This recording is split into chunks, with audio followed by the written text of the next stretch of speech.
This conference will now be recorded.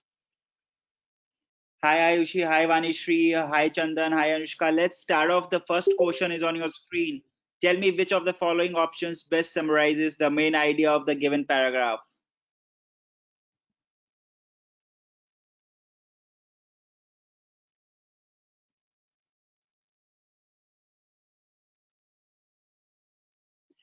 Some are saying A, some are saying C. Anmol, I could not see. I could see equal to in your answer. Arushi says C, Bianca says C. Ayushi, these set of questions are for IPM, they are for CAT, they are for XAT, they are for NMAT and SNAP. Majorly, all the MBA entrance examinations would get a similar kind of a question when it comes to para summary.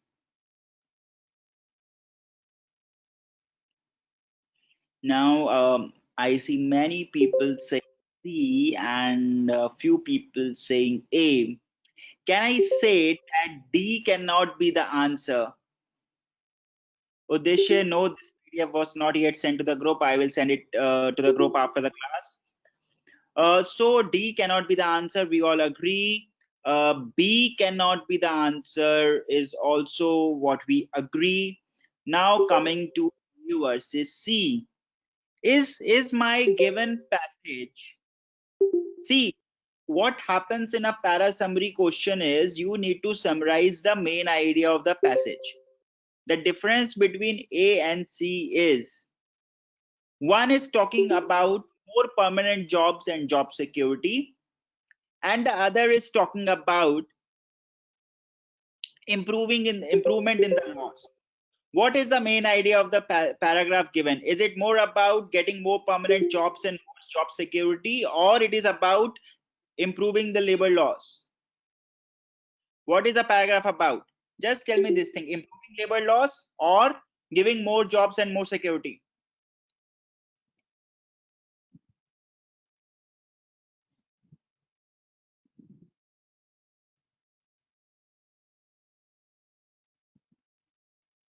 Will improvement in the labor laws lead to improvement in job security?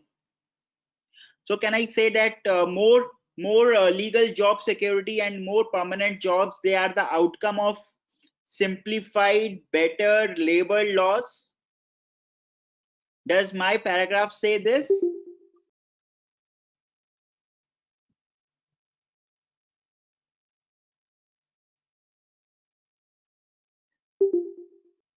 The first line of the paragraph says, India's baffling array of state and national labor laws date to 1940s.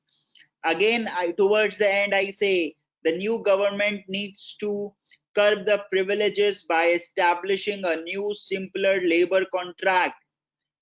This means this paragraph is majorly about improving the labor laws and how outdated are they. And if these labor laws are improved, it will lead to better working conditions, better privileges, better job security, etc., etc. Can I say this much by reading the opening line of the paragraph and reading even the concluding lines of the paragraph? If this is the case, what should be my answer, A or C?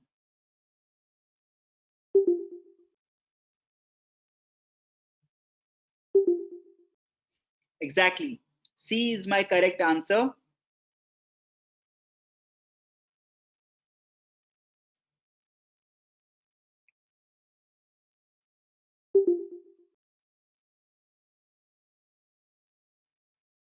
Now, Shraddha, as you rightly said, curb privileges is an open-ended statement, but out of the four given, I will still select C as a better option. To be honest, don't know that whether we are talking about curbing privileges of workers or curbing privileges of, or say the Curbing Privileges Act of the Labor Law. I'll give this a benefit of doubt and I will go for option C vis-a-vis option A because my option A is certainly the outcome of better labor laws. Agree with you, Shraddha, that if I link curbing privileges to the right to the rights of workers, that is not something which my paragraph says. But still, I'll go for option C because it is in alignment with what the overall gist of the passage is, and curb privileges is an open-ended statement. It could have been phrased better.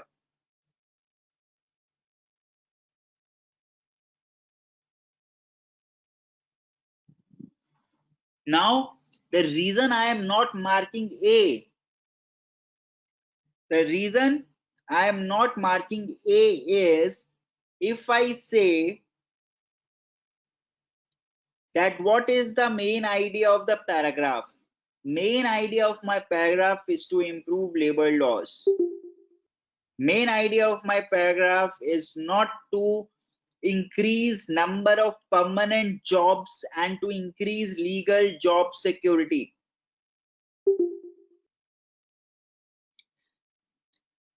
Do we agree on this, Shraddha, that the main idea of my paragraph is not to improve job security or more permanent jobs, but to improve labor laws, right? That is where I will hit at my option. That is what I need to go for my answer as. But suppose say if in place of this, my question was, what is the inference you can draw from the given paragraph? I will go for option A in that case. Because this is a para summary question, I have to stick to the main idea. I will go for option C. But if my question was, what is the inference you can draw? I will go for option A. Yes, Kashish, you are correct. Improved laws will lead to job security and increase in jobs. Shraddha, are you getting it? That when will I mark option A? When I was being asked the inference. Still have doubts, Shraddha? Any doubts still there? Okay, perfect. Let's move ahead. Let me just try to make it visible, to you, to all of you. I guess right. This is a better thing. Are you all able to read?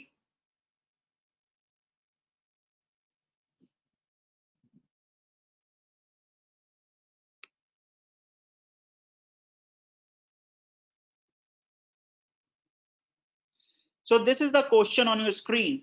A study published. We have to tell that which of the conclusions can be drawn from the given paragraph. A study published in 2006. Please read. If I will zoom, you will not be able to see it entirely at one go.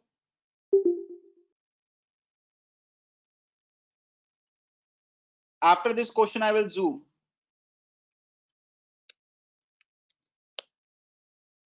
I've tried to make it better.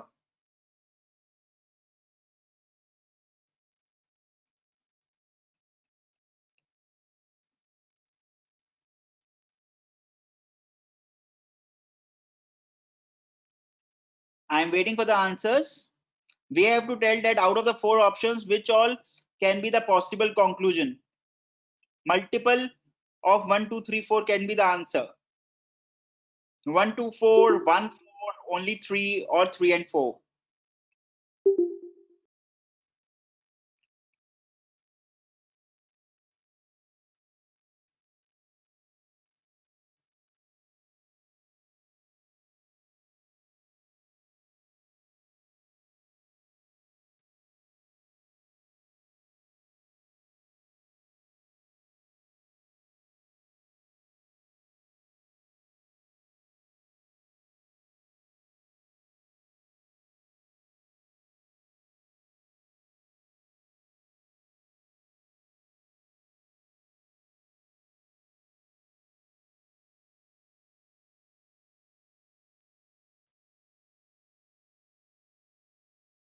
Okay, I am getting C, D, B. Okay, 2 cannot be my conclusion, correct? So stealing a newspaper is a bigger crime in Germany than tax evasion. This cannot be my conclusion. I can eliminate option number A. Indians, and I definitely need 3 also. As long as the money is held in India, illicit money is accepted as practical by Indians. So definitely 3 has to be in my conclusion. So I am left with the option of C and D. A and B I have eliminated because 2 cannot be my answer and 3 has to be my answer. Do we agree with this? Illicit means, what is the meaning of illicit?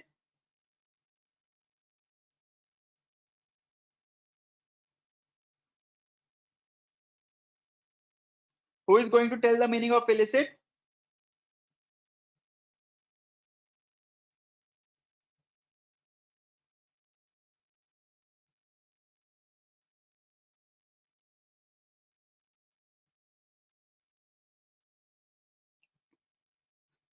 Illegal. Illegal is the meaning. Something which is not considered or allowed by the law of the country. Yes, Shivashish, as rightly said, it refers to black money. So what my paragraph is saying that in India, if you hold black money, but if you hold it in India, normal Indian citizen will treat it as like, very practical or very normal thing. They will only treat it as very bad if your black money is in Swiss account. No, 3 is not false. If you read Indian tax morality is similar, but it makes a distinction between expatriate illicit money. Expatriate refers to people who have worked outside and who are Indians but living outside, which is viewed as a serious crime perpetrated by the very corrupt, and money held within India is perceived as a practical measure. So Anupriya, 3 has to be my conclusion. It does qualify as a conclusion. Do we all agree with this? That 3 has to be the conclusion and 2 cannot be my conclusion. So I am left with option C and D. Now the difference between C and D is the option number 4, statement number 4.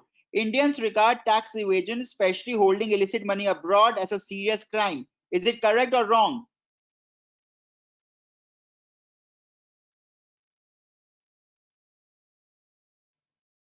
It's correct. So what will be my answer?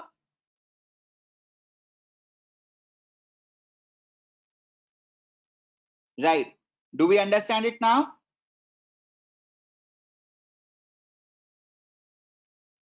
Perfect. Option number D is my correct answer. Moving ahead to the next question.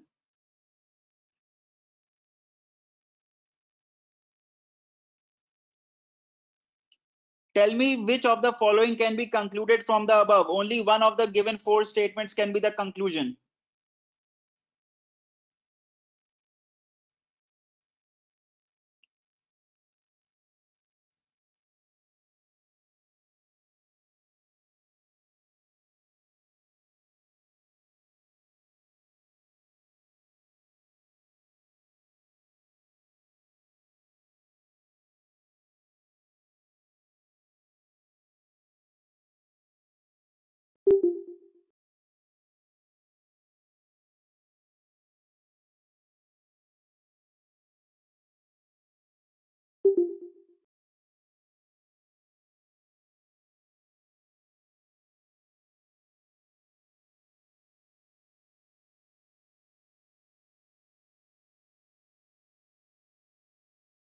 Harshit says A, Anmol says A, Aditi says A, Surbhi says A, Shweta, Shibashi, Shraddha, everyone is saying A.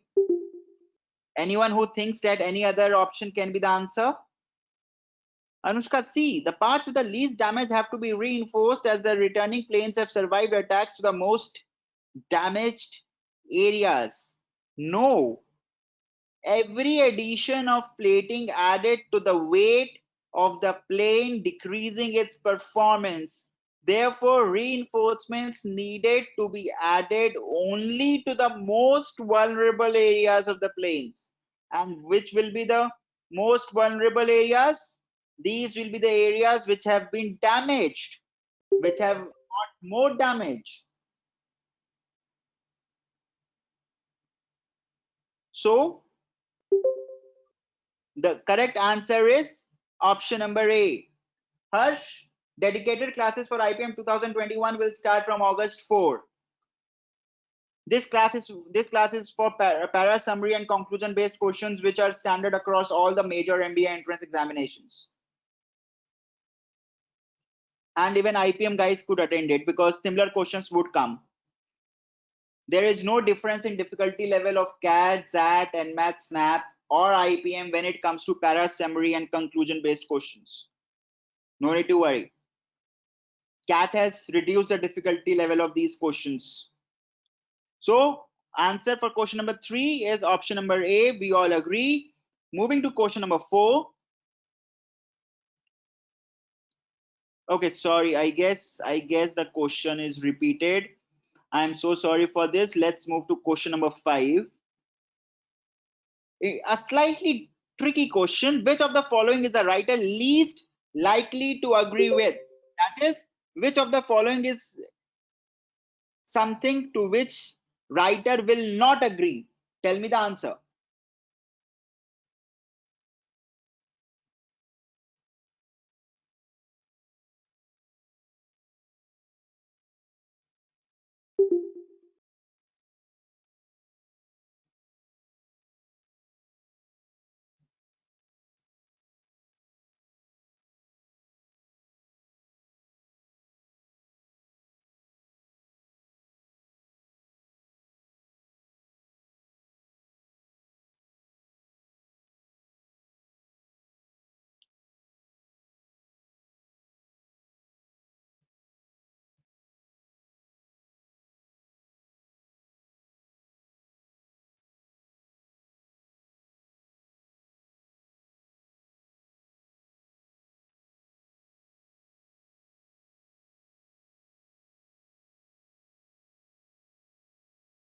Molly says A, Pranav says A, Vanishri says A.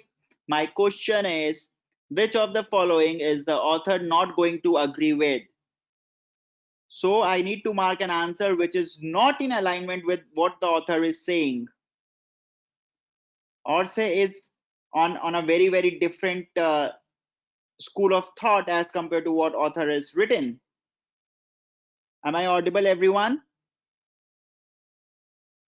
Kashish also says A, Shibashish says A, Anushka says A, Anupriya says A, and Snehal also says A. Uddeshya D. Objectivity in writing is about making the story more than just about the writer. Is this something which I can say that author agrees or not agrees, or is it something more on the lines of a neutral statement? Is author agreeing, disagreeing, or neutral to statement number D?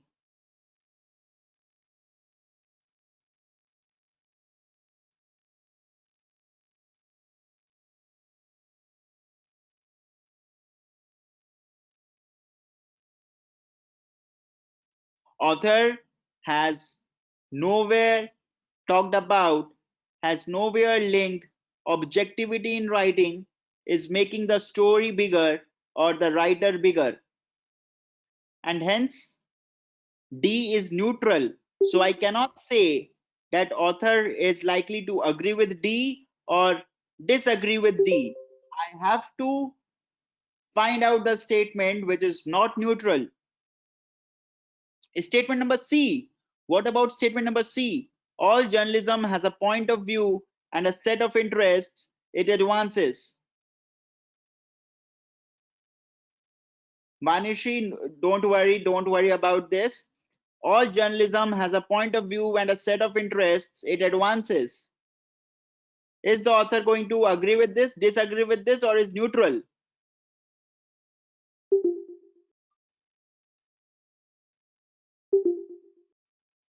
Yes, author will agree with this. Author is likely to agree with this. So this cannot be my answer. My question is least likely to agree. My question is not likely to agree. My question is least likely to agree. That is something with which author does not agree. Statement number B. Objective journalism is not the one that is without bias, but the one in which bias has to stand up to evidence and results. Does author agree to this or disagree with this? Agrees. Anushka, correct. This is the main idea of the passage. This is the main idea of the passage, as Anushka rightly said. This cannot be my answer again. My question is least likely, least, and my author is going to least likely agree with option number A. Do we all understand this now? If the question was the author is most likely to agree with, my answer would be statement number B. If the question is least likely to agree with, my answer is option number A. Perfect.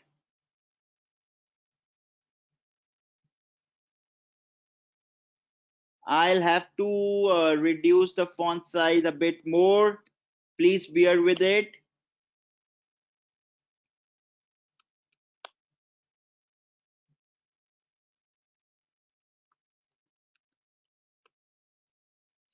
The question is on your screen.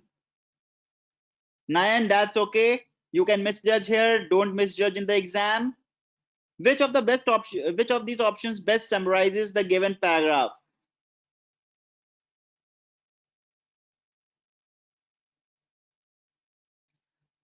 It has been argued by behavioral economists in all the earnestness that poverty shapes mindsets. From here, it is a hop, skip, and jump to holding that the poor are poor because their poverty prevents them from thinking and acting in ways that can take them out of poverty. When behaviorist economics speaks of poverty as a cognitive tax, it writes action, the political agency of the poor, out of the equation. In such a case, the focus as well as the onus of poverty alleviation would shift from the state, from macroeconomic policy, from having to provide employment, health, and education, to changing the behavior of the poor. The structural causes of poverty, rising inequality and unemployment, as well as the behavior of the owners of capital, are evicted from the poverty debate and no longer need to be the focus of public policy. Which of these best summarizes the given paragraph?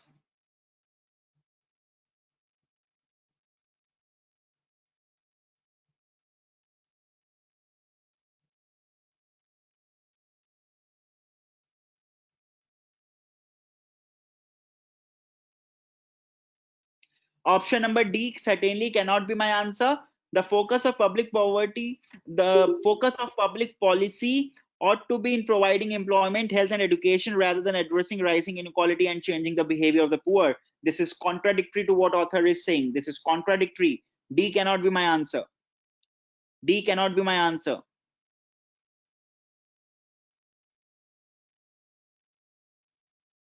Option A cannot be my answer again. Where decisions of the poor tend to be flawed from an economic point of view, behavioral economists believe that the governments can intervene with policies aimed at nudging the poor towards the right decision. No, it's again not saying that. This is what we are trying to infer. This could have been written in the following paragraph, but based on the given paragraph, A cannot be the summary. This can be the summary of the following up paragraphs after the given paragraph, but it is not the summary of the given paragraph. Between B and C,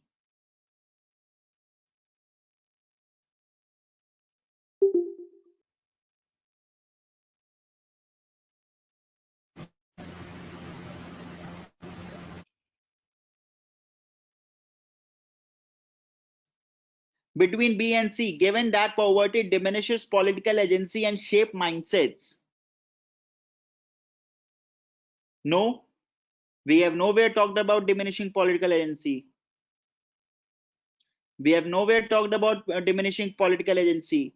Where have we talked about diminishing political agency? No, C is not the answer.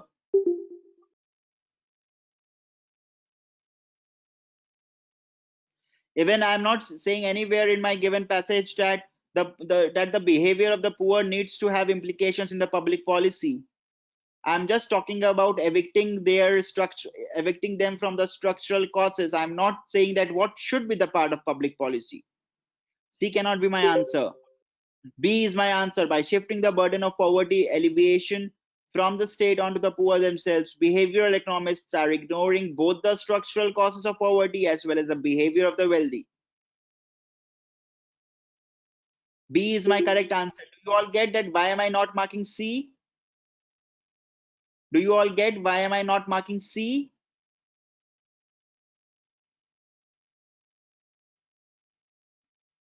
Perfect. My correct answer is option number B. It sticks to the point which is given in the paragraph. It sticks to the point which is given in the paragraph. Moving to the next question. Let me increase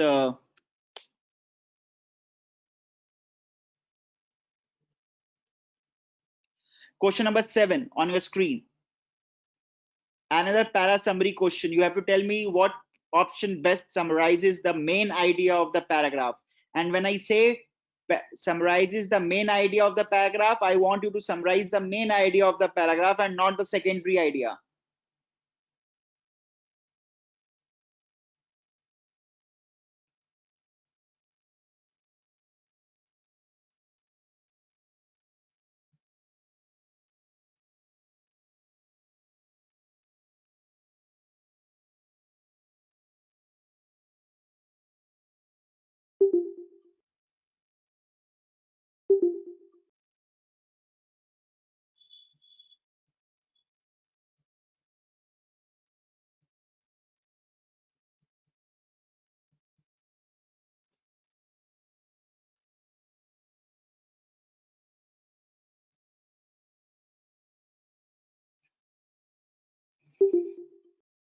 Anupriya says C, Shan says C, Kashish C, Shraddha C, Arushi also says C, Vipul C, Uddeshya C, waiting for more answers. I have 55 people attending the session. I have hardly got 10-15 answers.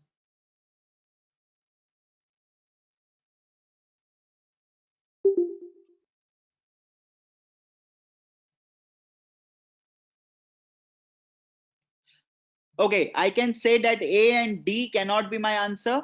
I can say A and D cannot be my answer. I see fight between B and C. Can I say A and D cannot be my answer? Okay, A and D cannot be my answer. Let's analyze and compare B and C. When people start debating on whether the effects of the internet are good or bad, it is the content they wrestle over. What both miss is the fact that as a window onto the world and onto ourselves, the internet shapes what we see and how we see it, and eventually, if we use it enough, changes who we are as individuals and as a society.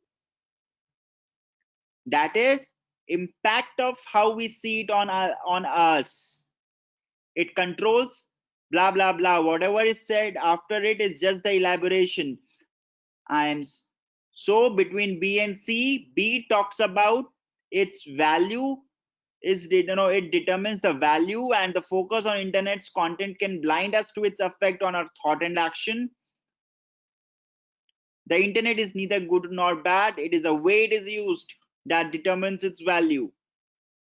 Now tell me, what am I going to mark between B and C?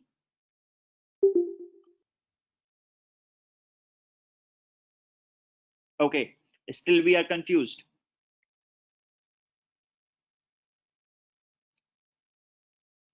The correct answer is option number C. The correct answer is option number C. C is the correct answer. See what my passage is saying. When people start debating on whether the effects of internet are good or bad,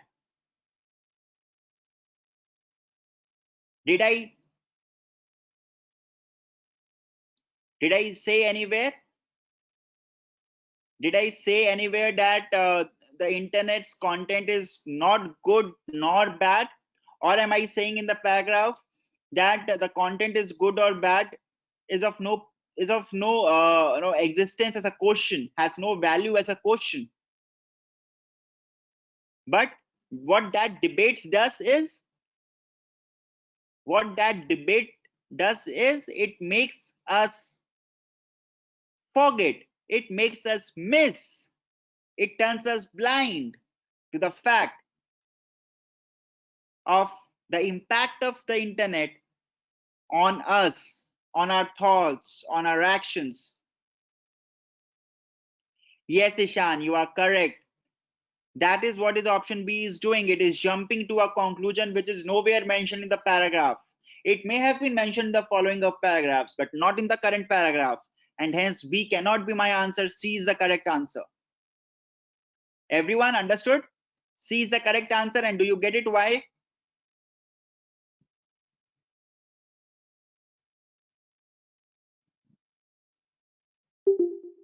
Great. Moving ahead to question number 8.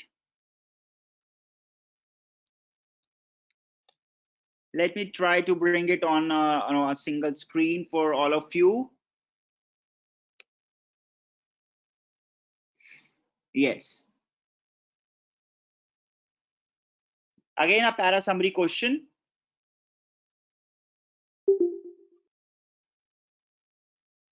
Bani, last line is where it is explicitly mentioned, but before that, the arguments were built for the same.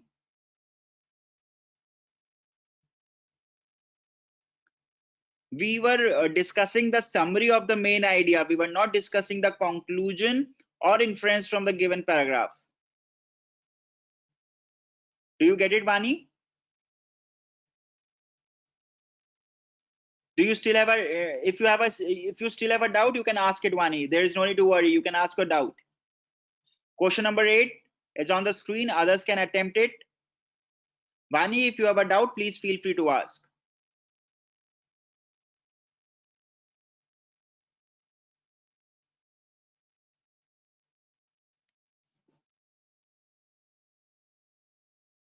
As it mindlessly implements its procedures, an algorithm is supposed to be devoid of a bias. When an algorithm rejects a loan application or sets a price for an airline flight, it is deemed impersonal and unbending. Yet, an algorithm is not a scientific concept, it's a system like a military chain of command. It takes know how, calculation, and creativity to make a system work properly. And some systems, like some armies, are much more reliable than others. For a system is a human artifact, not a mathematical truism. Which of the following best summarizes the main idea of the paragraph? As they are man-made, algorithms are subject to human fallibility? No, not at all. That is not what my passage is trying to say. It's not what my passage is trying to say. Algorithms are far from being precise and invariably biased. Nowhere, not at all. The first sentence says it's devoid of bias. I cannot say it's invariably biased.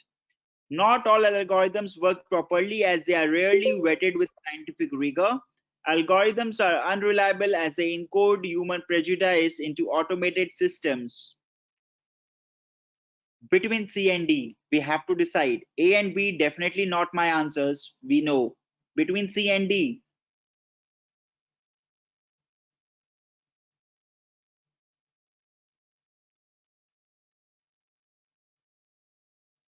Ishan, A is not there. We have already discussed that A is not there. A and B cannot be my answers. It has to be between C and D. Nowhere is my passage is saying that algorithms are subject to human fallibility. Not at all.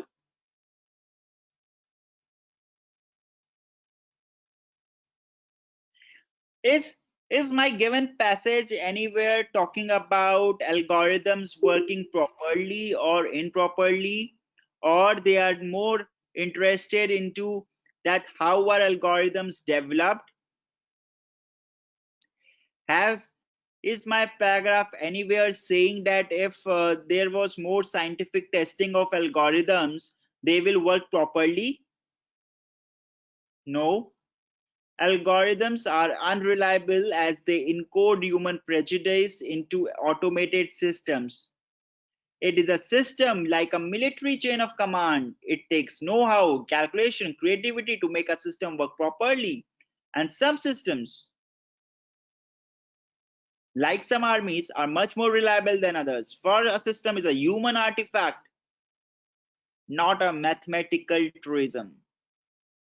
When I say it's not a mathematical truism, I'm saying that it's not something which is just working automatically on its own or on an automated way, but it's something which humans create.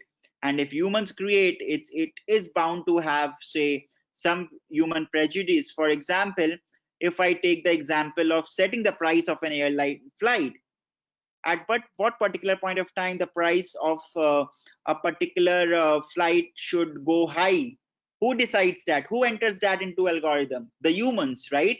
That is the human prejudice with which the algorithms are encoded. Option number D is my correct answer. Do we all agree with this? Do we understand this? Do we still have any doubts? Human prejudice into automated system means that how humans perceive things, or say, for any particular thing, that's what they encode, that's what they get into the algorithms.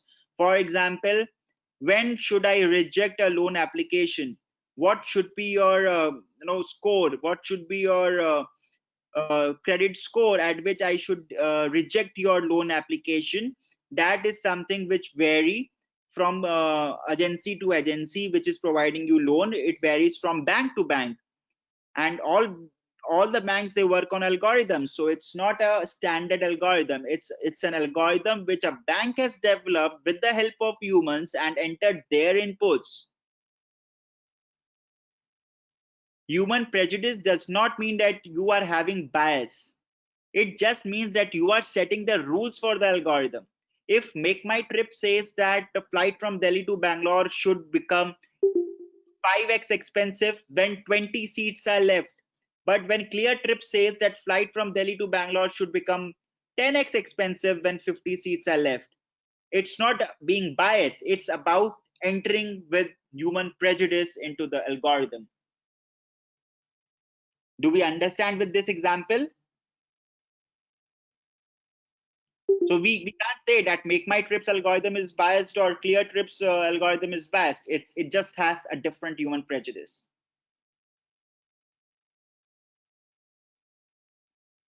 Perfect. Moving to the next question. Just give me a minute. I'll bring it up to your screen.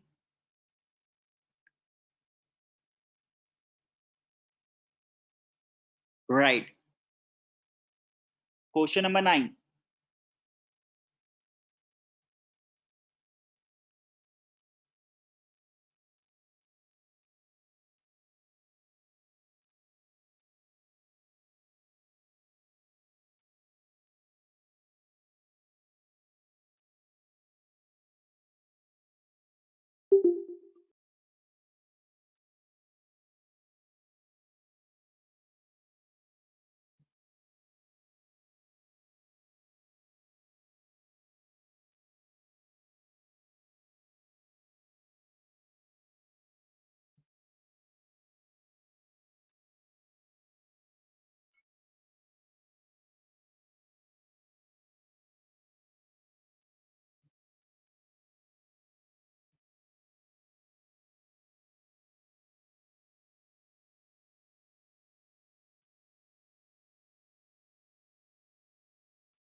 Waiting for answers.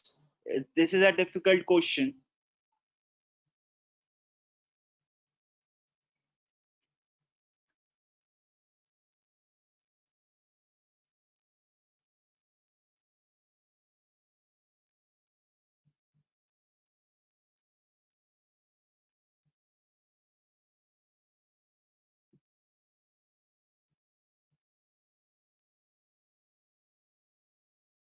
People are saying B, people are saying C, people are saying D. One thing we all are sure that A is not the answer, because it's nowhere the psychological needs. It's about physiological needs. A cannot be my answer. A cannot be my answer. My question says summarize the main idea of the paragraph. What is the main idea of the paragraph? Let's talk about it.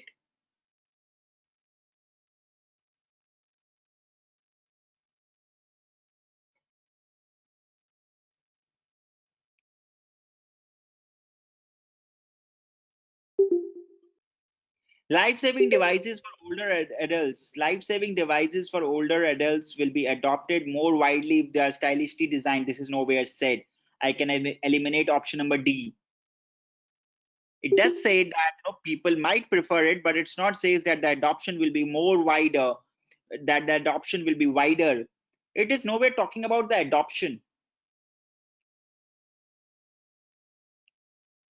It's saying that these devices could be preferred. Will be adopted more widely. Nowhere. D cannot be my answer. Between B and C.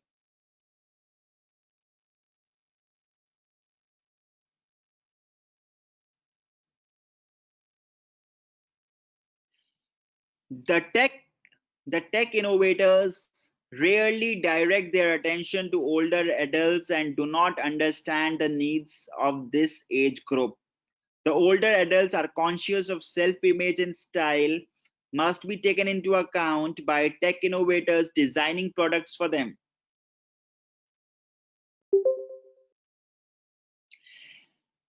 Do we all understand by that by the word tech innovators I am referring to those people who design the products for the older adults? Right.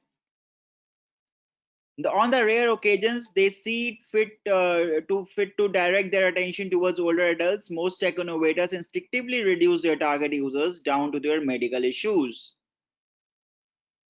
What is it saying? It is saying that these tech innovators limit their thought process while designing to just the medical issues of the users, of the adults who are going to use it. Rarely direct their attention to older adults and do not understand the needs of the age group. No, they do understand the needs. They don't understand their physiological needs.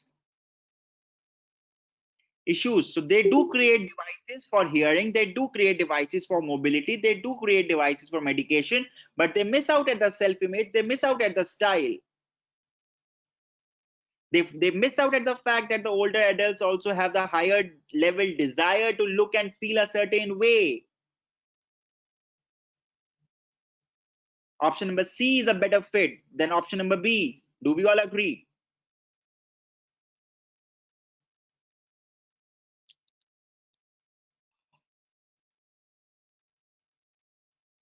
Perfect. Right. Option number B is not the answer. Option number C is my correct answer. Moving to the last question of the day.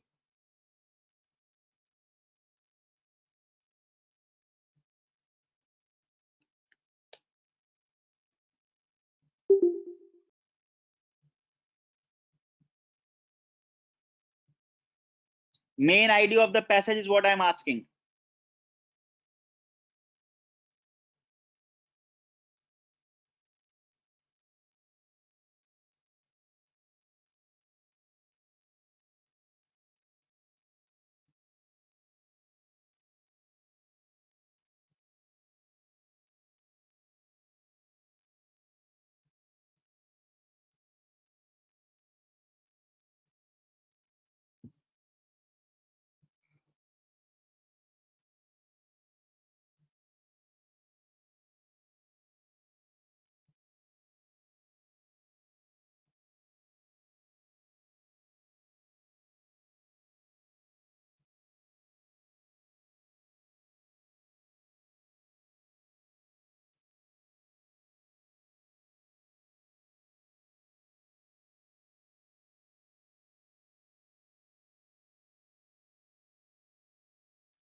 Coincidences are bound to happen and are void of greater meaning. No, D cannot be my answer. Often coincidences are given a significant disproportionate to their relative commonness. No, A cannot be my answer. Between B and C, coincidences can be explained by probabilistic and statistical reasoning. Coincidences aren't as low probability as commonly thought. What is my passage about? My passage is saying you may wonder that this is not possible at all and you would require hundreds of people and so on to get this kind of a coincidence to happen. But if you will go by probability, only 50% and only 23 people and only 70 people is what you need.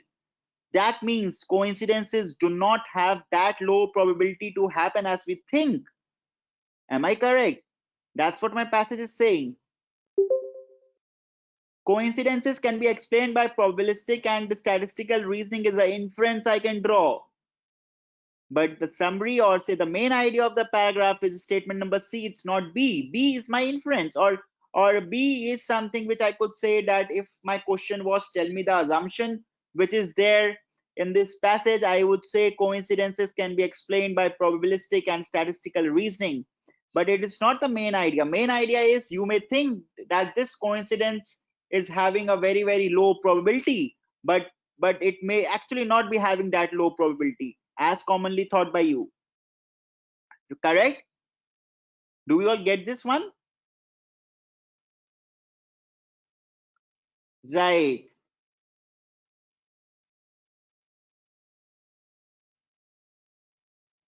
Perfect. The correct answer for this question is option number C. Option number C is the correct answer. Perfect. Great. So I guess you all enjoyed solving these questions. Aigushi paraphrasing is not a part of testnet syllabus. Paraphrasing is a part of GAT, XAT, IFT, NMAT, and SNAP. Perfect. We will be having more such sessions in future on different topics. We are going to increase the frequency of verbal sessions as some of you requested, and we will be taking up different topics in different sessions so that you all could do well. And definitely, Tushar, 7 out of 9 because one question was repeated. So majorly there were 9 questions, and you did a good job over there. Thank you, Mauli. Good night, Harshit. Good night. I'll provide the recording shortly. Anushka, 8 is very good, very good. So, Pranav, 7, 8, 6, all three numbers are good if you have got that much correct today. As we will move forward, all of you are going to improve. I'll share the recording of the session. Good night. Thank you, everyone. Thank you, Anjali. Good night.